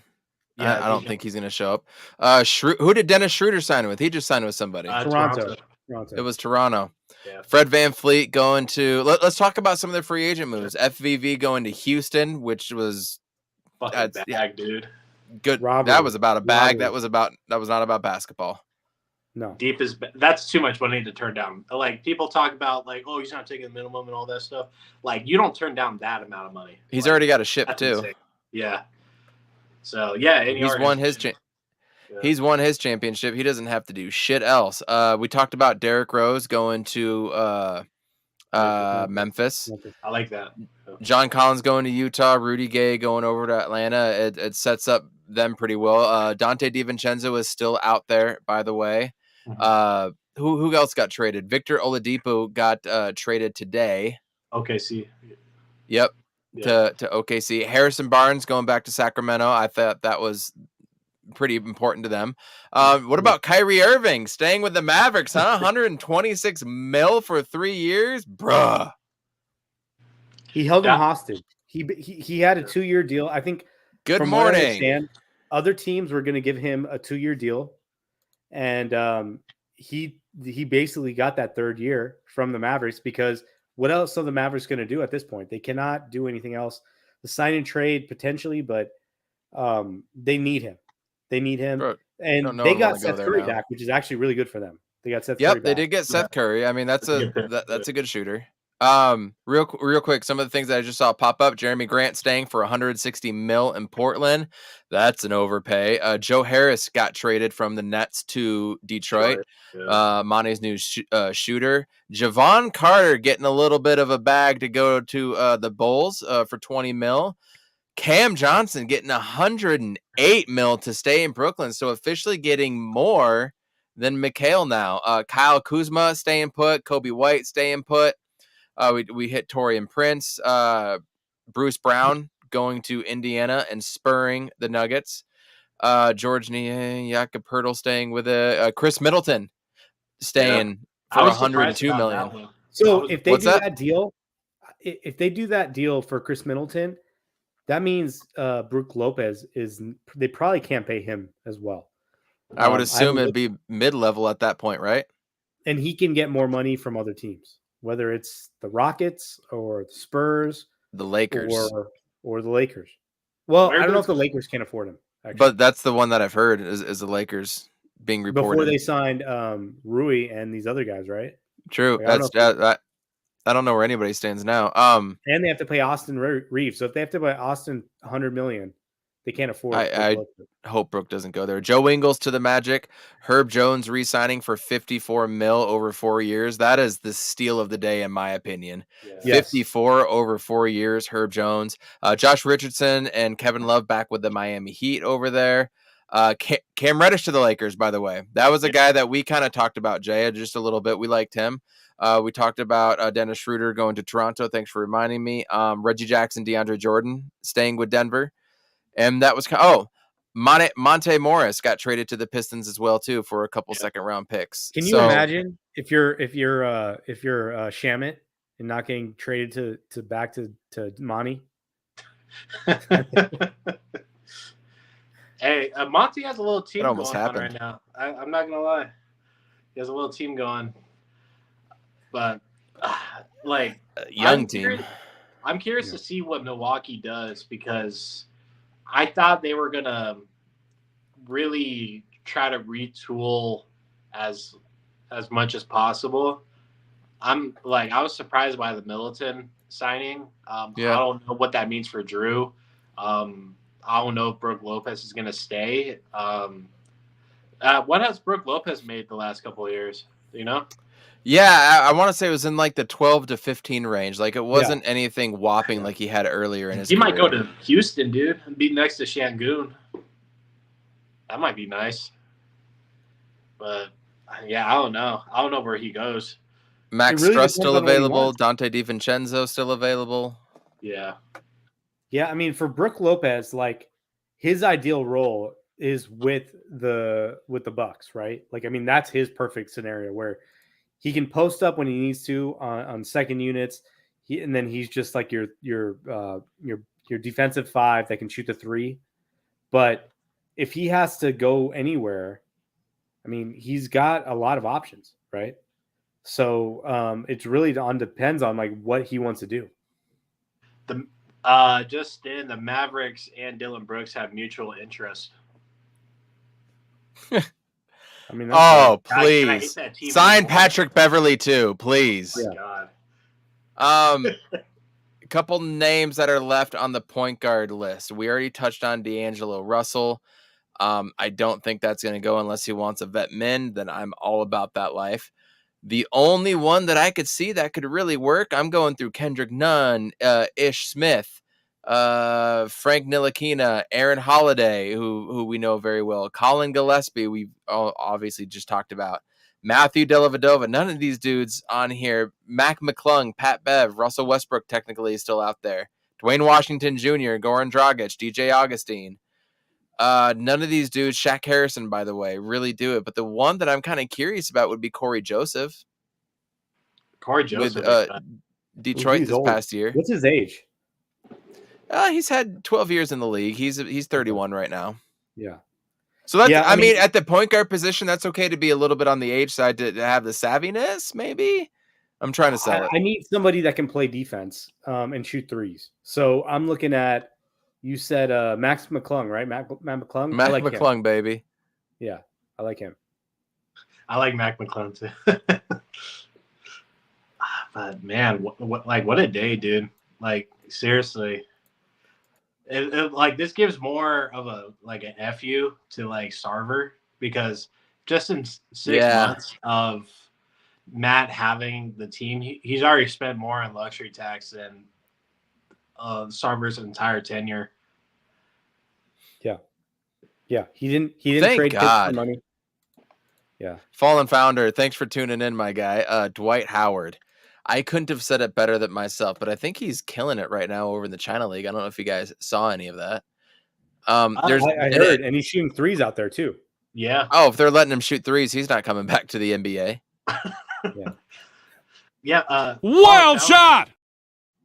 I think you were just on Sun's Jam, I believe. I think it was him. Yeah, he sure was. Yeah, that was a good show. That was nice. Is it weird if I say I was listening to that podcast while I was taking a shower? Is that weird to say? But it's the truth. I multitask when I'm listening to the podcast. So, hey, I'm with you, dog.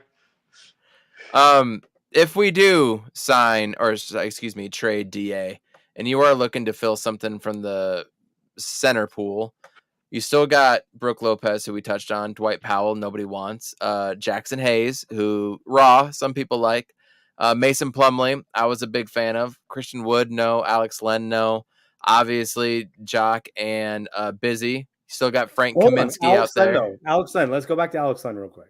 Why? He's evolved his game. He was nice with the Kings, man. He was nice. And the Hawks. Yeah, and the Hawks too. Yeah. I'm actually okay with that.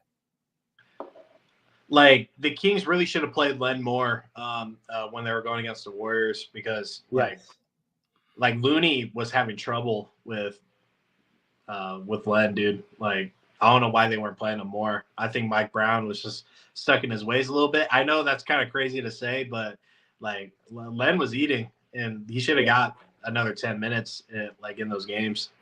Yeah, he was gobbling up pan rebounds. out, is what you're saying. Yes. Yeah.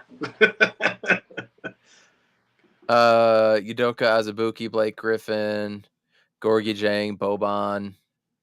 I thought we were going to make a run at Montreal Herald too.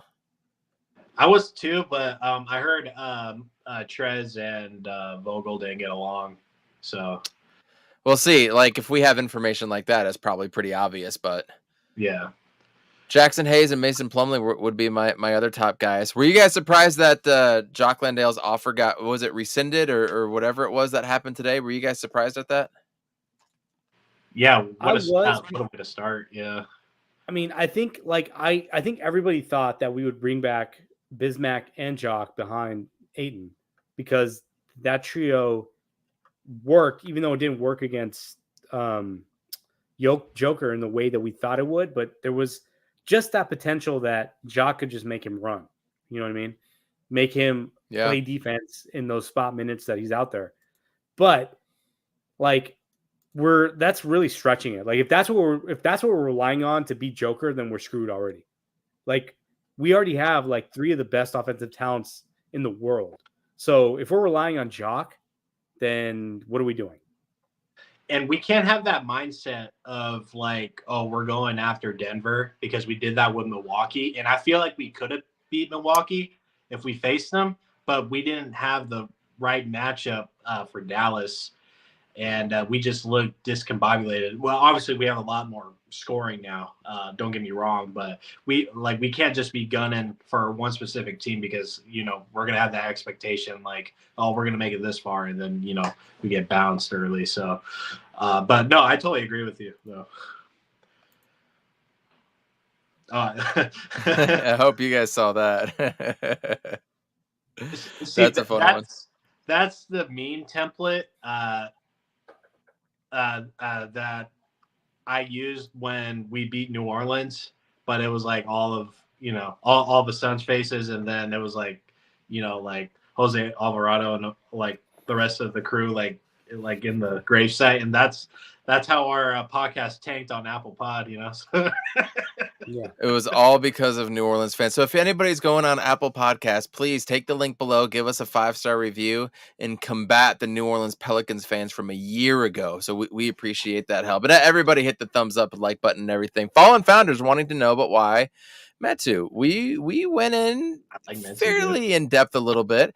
And after talking about it with Gavin from Aussie Suns Fan Podcast, everybody go follow him over there.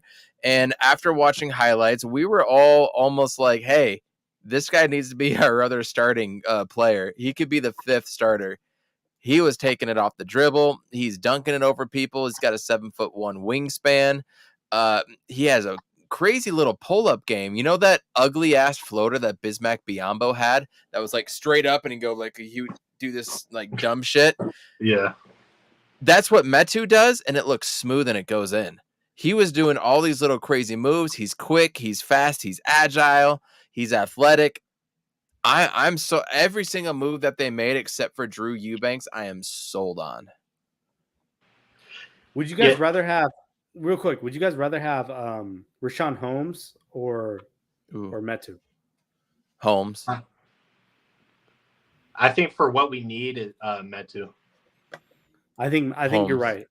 I think Metu, because Holmes he does not play defense. Like if you asked me if I wanted Holmes or Eubanks, I would have said Holmes. I really like Holmes. That's a different question. That's a different question. Yeah, I like Eubanks for his defense and his athleticism. Yeah, I like that. Guys that play roles, and more than likely guys that are comfortable playing that role in a championship team. That's why they signed and have the second year. If they flop, they get hurt. They have the player option. If they explode, which I think Yuta and probably Keita Bates Diop will, they can deny that and then get a bigger contract after the fact.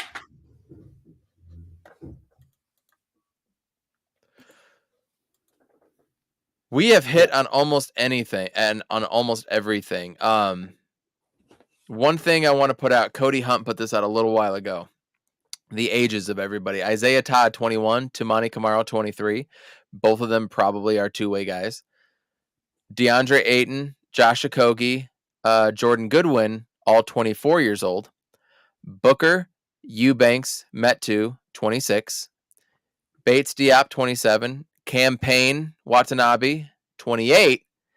Beal and Damion Lee are 30. And then Kevin Durant being 35. He says 34, but I'm pretty sure he's 30. Kevin Durant's actually 35. So he's a pretty clear direction here. They don't want anybody super young or super old. Nah, man, this is a team full of players in their prime. Kevin Durant, probably out of his prime a little bit. I don't know if anybody would disagree there. Everybody else getting into their prime, or you got Isaiah Todd, Toumani Camara, who are younger and probably trade bait, I would assume. I'm just excited, Amit. Yeah, no, I mean, why wouldn't we be? Like, we got all the guys that we wanted to get. We didn't give them anything other than the minimum, right? Everybody got the minimum deal. The D-Lee one is the one that I said, like, I'd rather have a point guard than D-Lee, because I thought like he did carry us during the regular season in several games when we needed him, especially that Mavericks game, the first game of the season where he hit that shot. But I don't know if that's the guy we need in the playoffs. You know, is he going to play minutes in the playoffs? You know, I've been wanting to go back and look at the Pacers runs and the Lakers runs when Vogel was there to see how many players he played. If he went deep into his bench or if he was doing 8, 9. I just how many players was he doing? Like, I really want to go after. I got to look into that and check that out. I can tell you with the Lakers. I can tell you with the Lakers in that finals run, they were playing 8 guys. They were playing 8 guys, and that was it. And the problem was that most of those guys were scared to shoot. The Carusos, the Kuzma, they were not happy. KCP to a point back then too. Yeah, but you know what, dude? KCP, keep championship players. That's a motto. Keep that dude. Because he did show up. You know, he did show up for the Lakers in the finals, and he did show up for Denver when they needed them too. He's not more important than Bruce Brown. Bruce Brown was way more important than he was. But his defense and timely shooting matter a lot. For Denver, they have a big hole now in their lineup because they needed him. They have a big hole in their lineup. 100%. The option is that Michael Porter Jr. Takes in that role, or Aaron Gordon, or some combination of those guys take up that role, or they get somebody else to fill it. Or, you know, they re-sign Reggie Jackson. Maybe he plays more, but he didn't even play. From the second round on, he didn't play at all. Nope. So that tells you a lot about that team and what Bruce Brown meant to that team. Playoffs are important, man. If you do go more than 8, it's crazy. I saw a quote the other day, and I'm going to butcher it. So if anybody knows it in the chat, please share it. It says, you start 5 players, you trust 6. I forget what the 7th was, but you have to play 8. You trust 6, you whatever 7, and you play 8. It was something that Phil Jackson lived by. 8 players. That's for the playoffs outside of the first round. Hopefully that really is all you need. Excited. Everyone's doing good. Everybody, please follow us on Twitter. All the links and all that fun stuff are in our bio below. Please give us a thumbs up, share this out, donate to the podcast if you so choose to. Go to our iTunes website, go to Apple Podcasts, all that fun stuff, and leave us a good review. We really appreciate it because we're going to be doing a whole lot more coming up and partnering with AZ Sports Underground.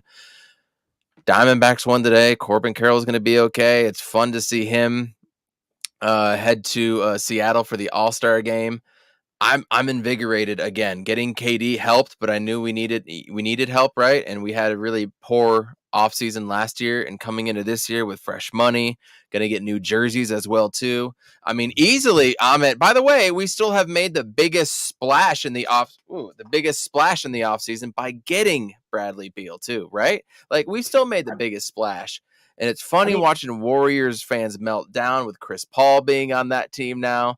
How do you feel about Chris Paul to the Warriors, by the way?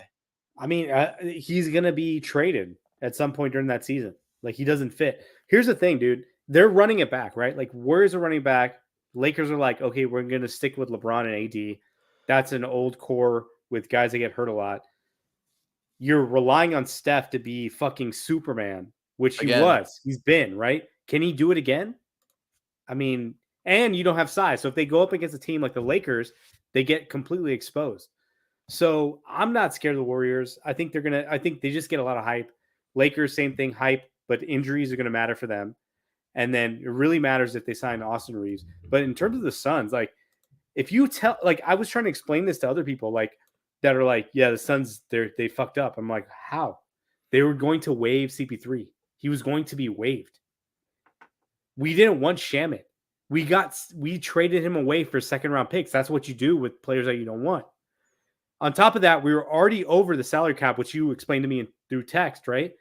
We're already in the second apron. So what are you telling me that we did that was wrong? We did the exact perfect move to get Bradley Beal.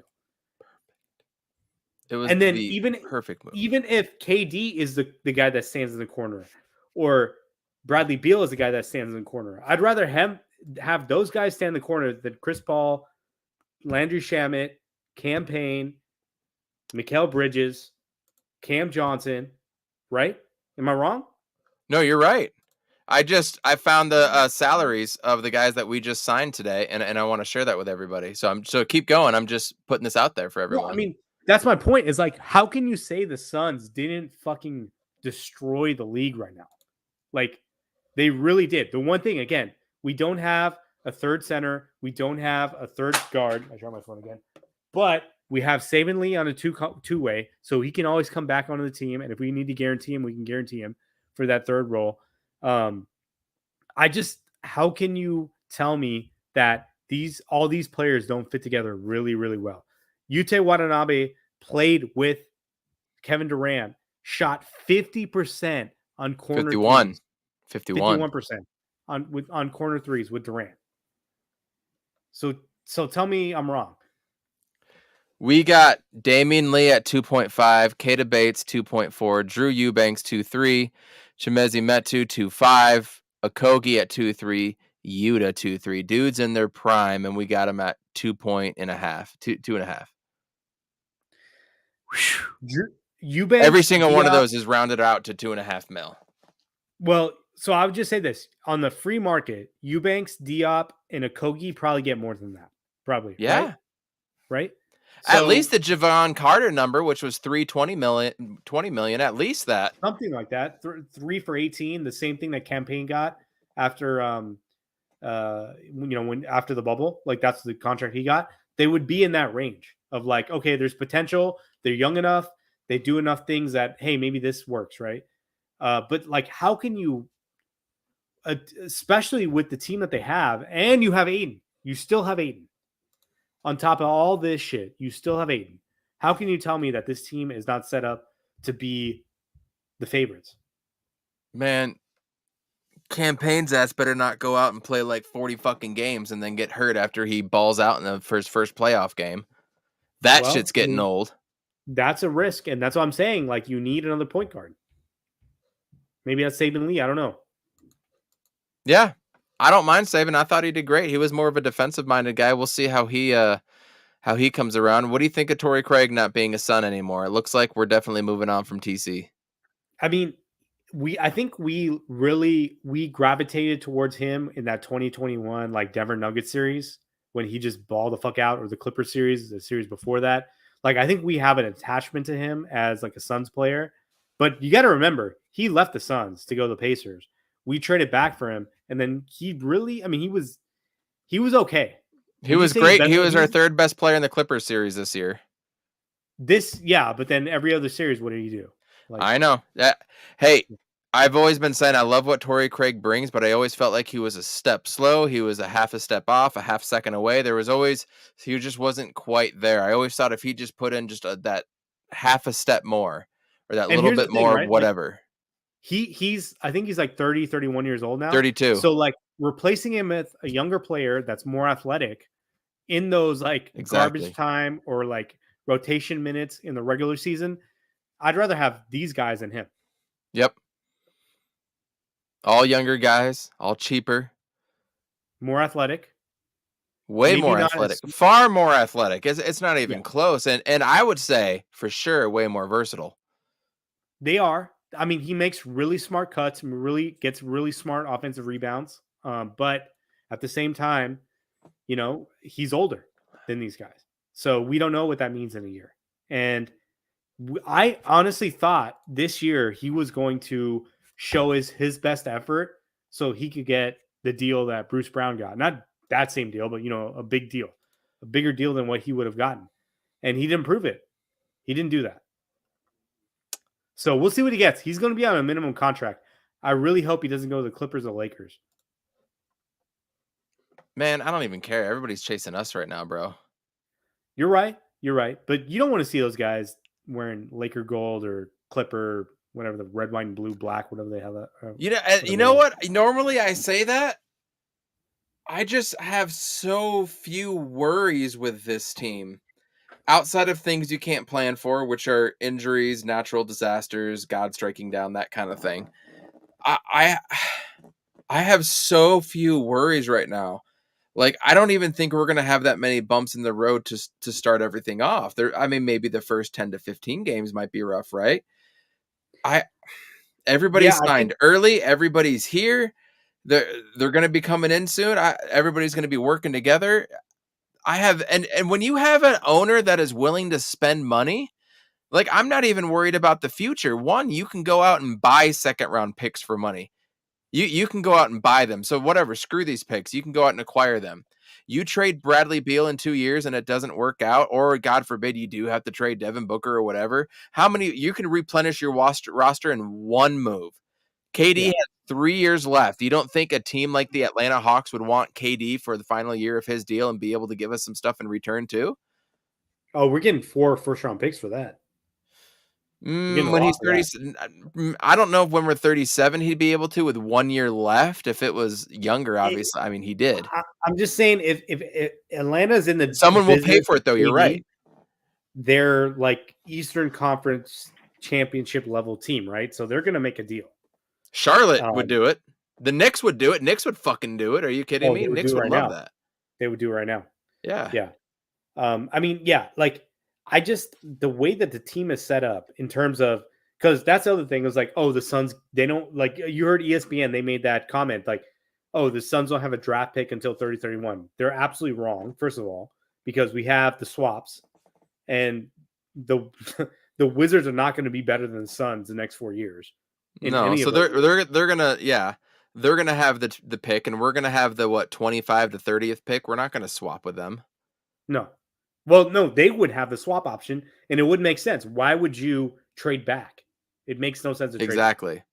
Unless it's salary related or whatever. But they're maybe. But either way, like even at that point, if we're the Suns and we're going, okay, well, you want to give us a 25th pick and take our 30th pick? Okay, I mean, fine, love it, thanks. What the hell are you doing?